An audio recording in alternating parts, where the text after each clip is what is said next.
What's good, everybody? Today, we're going to be learning about how to name and write covalent compounds. Let's start with naming first. So, your first step is to identify the elements. And for our first example, we have carbon, which is C, and then bromine, which is Br. Now, your next step is to identify the number of atoms. So you want to identify the number of atoms of each element. So in this case, carbon, there's only one, and there's also 4 bromine. Now, what you want to do is want to use Greek numeral prefixes to represent the amount of each element. Now, mono represents 1, di represents 2, tri represents 3, tetra represents 4, penta represents 5, hexa represents 6, hepta represents 7, octa represents 8, nona represents 9, and deca represents 10. Now, for the first element, carbon, if there's only one carbon, so if there's only one of the first element, we don't use mono. So it's just going to be carbon.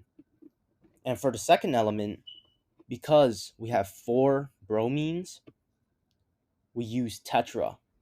So far we have carbon, tetra, and just like naming an ionic compound, the last element, it's going to get the suffix IDE. So the second element always gets the suffix IDE. So bromine is going to change to bromide. So when you put this all together, you get carbon, tetra, bromide. What about the next example? Well, first, we look at what elements we're dealing with. So we have 2 nitrogens and 3 phosphorus. Now, let's look back at our Greek numeral prefixes. So di represents 2.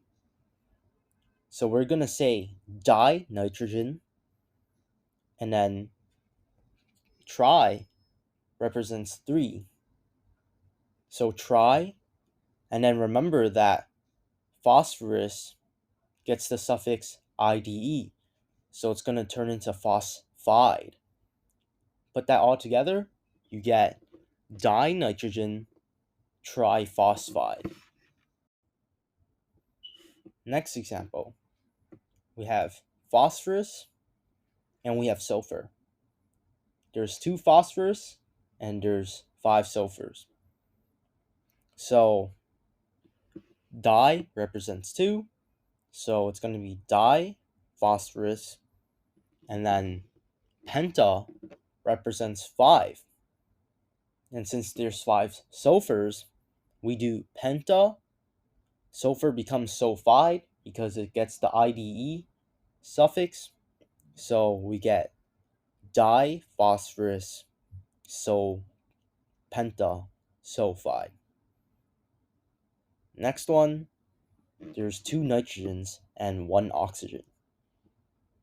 So it's going to be dinitrogen, and then because we only have 1 oxygen, it's going to be monoxide. Now, the next one, we have a single nitrogen and we have 3 hydrogen atoms. So, because there's only one of the first element, we don't use mono. It's just nitrogen. And then for the hydrogens, there's 3 of them, so it's going to be nitrogen trihydride because it gets the IDE suffix. And then this is also known as ammonia. Last one, we have one silicon and four fluorine atoms. So, once again, because there's only one silicon, we don't use mono since it's the first element and it only has one. So, silicon, the fluorine atom becomes a fluoride atom, and because there's four of them, it's going to use the Greek prefix tetra. So, it's going to be silicon tetrafluoride. Now we're gonna write covalent compounds. And the process for writing them is pretty similar to actually naming them. So now we have a bunch of names of covalent compounds. And our first example is dinitrogen trioxide. Now, first, we want to identify the elements. So we have nitrogen first and oxygen, because remember that since oxygen is the second element in this covalent compound, remember that oxygen gets the suffix ied. So oxide turns back into oxygen. Now, we also want to identify how many nitrogen atoms are there. Well, there's two nitrogen atoms because it has di.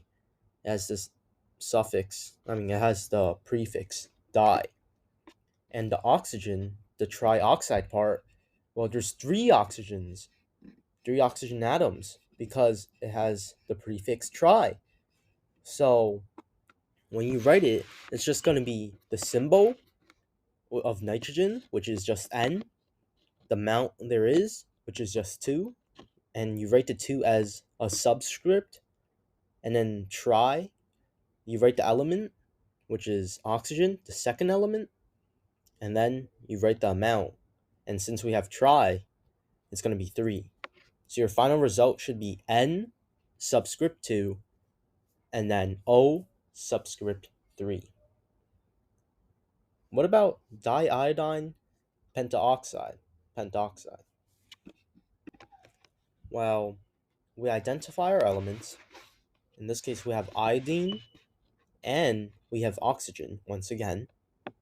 And from the previous example, we know that di is 2. So there's going to be 2 iodines. So we're going to put the symbol I because that's a symbol of iodine. And we put 2 as the subscript. And then penta is 5. And we know that the second element is oxygen. So it's going to be O5. So our final product should be I2, and then oxygen is O5. Well, next one, disulfur decafluoride. Once again, sulfur, we have sulfur, and then we have fluorine, because remember that the fluorine turns into a fluoride. So we kind of have to convert it back into fluorine. And the symbol for sulfur is S. And because it has the prefix D, there's 2 sulfurs. So we start off with S2, and then deca. Deca is 10. So it's going to be S subscript 2, F for fluorine subscript 10. Finally, we have carbon dioxide. Now we have carbon, and then once again, we have oxygen. Now, since it's only carbon, there's no prefixes for the carbon. If there's no prefixes for the first element, this means that there's only one of the element. So in this case, there's only one carbon. So you could just write C, which is carbon symbol. And the one's kind of implied from just that single C.